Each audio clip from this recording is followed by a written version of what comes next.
Em Atos dos Apóstolos, do capítulo 13 e 14, vamos ver algumas situações que estavam acontecendo durante o ministério de Barnabé e Saulo.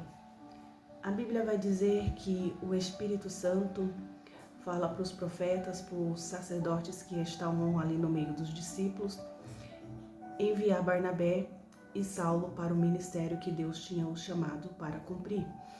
A Bíblia vai dizer que o Espírito Santo orienta aqueles homens a orar, a jejuar e impor as suas mãos sobre a cabeça de Barnabé e sobre a cabeça de Paulo, para que eles fossem viajar ao mundo pregar o Evangelho de Cristo. A Bíblia vai dizer que depois que o povo ora, se consagra ao Senhor, que eles impõem as suas mãos sobre a cabeça de Paulo e Barnabé, eles são enviados pelo Espírito Santo para pregar o Evangelho de Cristo. A Bíblia vai dizer que eles chegam em um determinado lugar e eles começam a falar na sinagoga o Evangelho, eles começam a pregar a palavra de Deus. A Bíblia vai dizer que quando eles chegam em Pafos, eles encontram um judeu que praticava magia, um judeu que era falso profeta. A Bíblia vai dizer que ele era assessor de um homem chamado Proconsul Sérgio Paulo. A Bíblia vai dizer que este Sérgio Paulo, ele queria ouvir a palavra de Deus. Ele queria ouvir o Evangelho de Cristo. Só que o mágico, que era seu assessor, se opôs à palavra de Deus chegar sobre a sua vida. E Paulo e Barnabé, tendo o espírito e a ousadia do Espírito Santo, percebe que aquele homem estava tentando impedir que a palavra de Deus fosse chegada na vida do seu assessor. E ali Paulo, cheio do Espírito Santo, ele libera uma palavra para a vida daquele homem e fala para aquele homem que até quando ele se colocaria no caminho de Deus para tentar impedir que a palavra de Deus chegasse sobre a vida daqueles que Deus queria que chegasse a sua palavra. E ali a Bíblia vai dizer que Saulo, com a sua autoridade, ele libera uma palavra para a vida daquele homem e aquele homem fica cego. Vem uma cegueira sobre a vida daquele homem temporariamente. A Bíblia vai dizer que o Proconsul, ele vendo as maravilhas que Deus estava operando, não só por meio da sua palavra, mas por meio das maravilhas que Deus operava no meio dos discípulos, ele crê, ele se converte ao Senhor. E a Bíblia vai dizer que esses são os primeiros momentos, esses são as primeiras fases do ministério que não só Paulo estava enfrentando, como Barnabé também. A Bíblia vai dizer que quando ele chega ali na Antioquia, em pleno sábado, alguns dos judeus, alguns que estavam na sinagoga, começam a ouvir os discursos daqueles homens. Eles começam a pregar, eles começam a evangelizar, não somente para os judeus, mas também para os gentios. A Bíblia vai dizer que os judeus, por inveja, começou a incitar a multidão para que fosse contra aquilo que Paulo estava pregando. A Bíblia vai dizer que alguns creu na pregação de Paulo, mas outros, porque foi incitado pelos próprios judeus que não creu na palavra, começaram a levantar um alvoroço no meio da multidão. Mas a Bíblia vai dizer que muitos dos gentios, quando ouviu a palavra de Cristo, creu na pregação. Creu que Jesus foi aquele que foi na cruz, morreu pelos nossos pecados e ressuscitou. A Bíblia vai dizer que Paulo, então, ele se coloca de pé e diz para os judeus, aqueles que estavam incitando a multidão: era necessário que primeiro a vocês fosse pregado o Evangelho de Cristo, mas já que vocês rejeitam a palavra, já que vocês não querem ouvir a palavra de Deus, vamos voltar para a terra dos gentios. Vamos voltar a pregar para aqueles que realmente querem ouvir a palavra de Deus.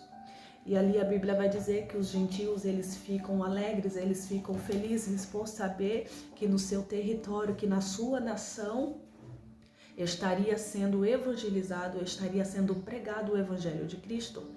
E ali, como missão cumprida, a Bíblia vai dizer que eles sacodem o pó dos seus pés, como um sinal de que eles não foram recebidos por aqueles a quem Deus mandou pregar o evangelho. E a Bíblia vai dizer que quando eles começam a falar do evangelho, eles começam a sofrer perseguições. E quem estava perseguindo eles não eram os gentios, que outrora não tinha a salvação, não tinha o batismo do Espírito Santo.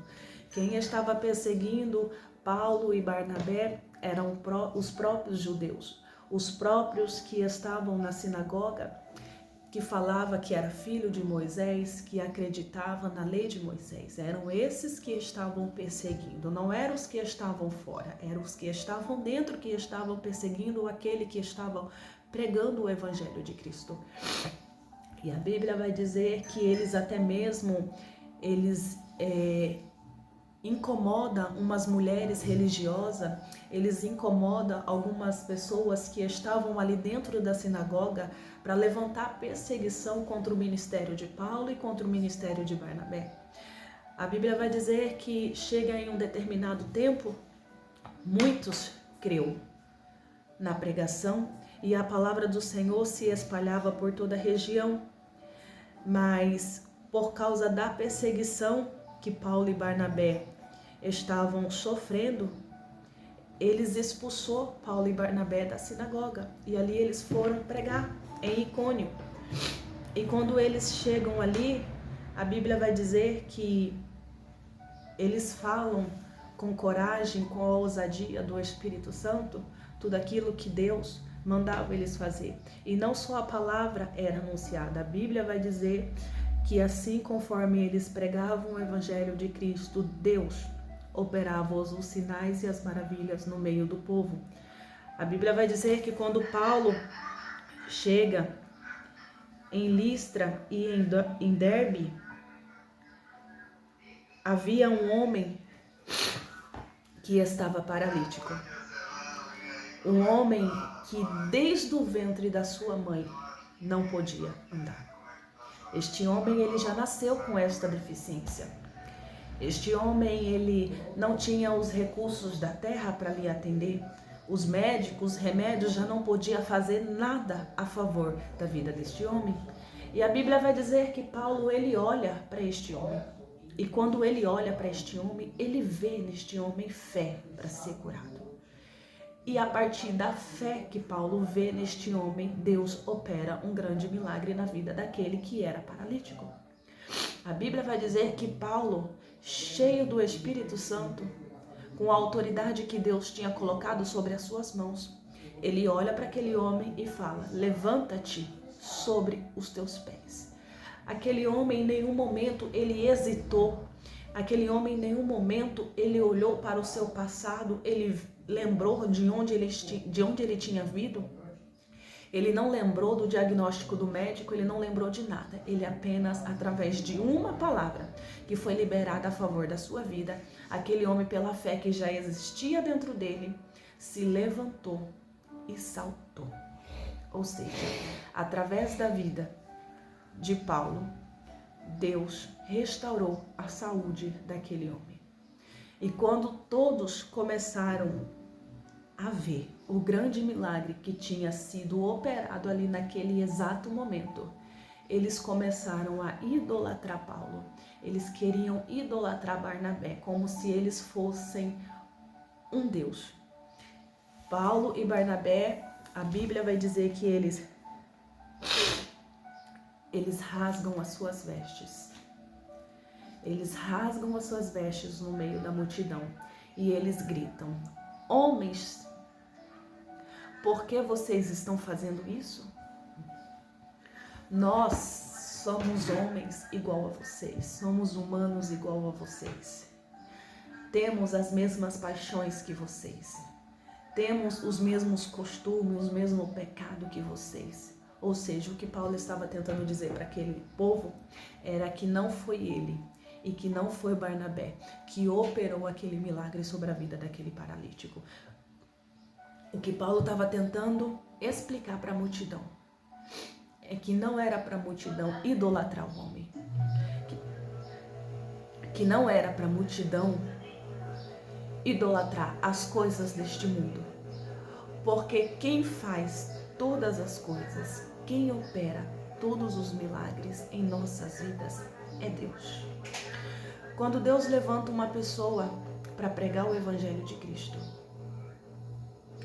quem opera o milagre é Deus. Então era isso que Paulo estava tentando dizer para o povo. E ali ele vai dizer: estamos trazendo boas novas para vocês e queremos que vocês se afastem dessas coisas vãs e voltem para o Deus vivo, que fez o céu, a terra, o mar e tudo que neles há. Ou seja, Paulo estava dizendo: voltem o coração de vocês para Deus, porque quem operou esse milagre foi Deus. E ali muitos, por inveja, muitos perseguindo Paulo, começa a apedrejar Paulo. Ele cai no chão como se estivesse morto. E ali, quando eles vê Paulo jogado no chão, eles pegam Paulo e jogam Paulo para fora da cidade. Os discípulos vão ao encontro de Paulo, faz um círculo ao redor de Paulo. Ele se levanta, mesmo machucado, mesmo ensanguentado, mesmo depois de ter sofrido aquele apedrejamento, ele se levanta e ele parte para fazer o querer de Deus. Ele continua exercendo o seu ministério. O que aprendemos aqui é que muitos não querem ouvir o Evangelho de Cristo. Muitos que estão dentro da sinagoga já não quer mais ouvir o Evangelho, endurece o seu coração. E por inveja, quando vê os gentios recebendo a palavra, quer impedir a palavra de Deus ser anunciada para aqueles. Mas o que podemos aprender com isso é que, se os judeus não querem ouvir a palavra de Deus, os gentios querem. Se os que estão dentro do templo não querem ouvir a palavra de Deus, quem está fora do templo quer ouvir a palavra de Deus. Porque a Bíblia vai dizer que este evangelho tem que ser pregado a toda criatura. E quando olhamos para Paulo, apedrejado, ferido, machucado, começamos a analisar nossa vida. Que mesmo ele, diante daquela situação, ele não negou o nome de Deus. Ele não parou, ele não estacionou, ele continuou. Mesmo machucado, mesmo ferido, ele continuou fazendo aquilo que Deus mandou ele fazer. E muitas das vezes a gente sofre uma perseguição, sofre uma calúnia, um levante ou algo do tipo, a gente já quer parar, a gente já reclama, a gente já murmura, eu quero desistir. Mas olhando para a condição daquele homem, olhando para a situação de Paulo, ele não parou. Ele não parou. Então creia neste dia que quem opera o milagre, quem faz todas as coisas nas nossas vidas é Deus. A glória é de Deus. O homem é somente um instrumento nas mãos de Deus, porque Deus precisa usar alguém. Ele mesmo disse, se não tiver ninguém para clamar, as pedras vão clamar. Amém? Deus abençoe e fique na paz.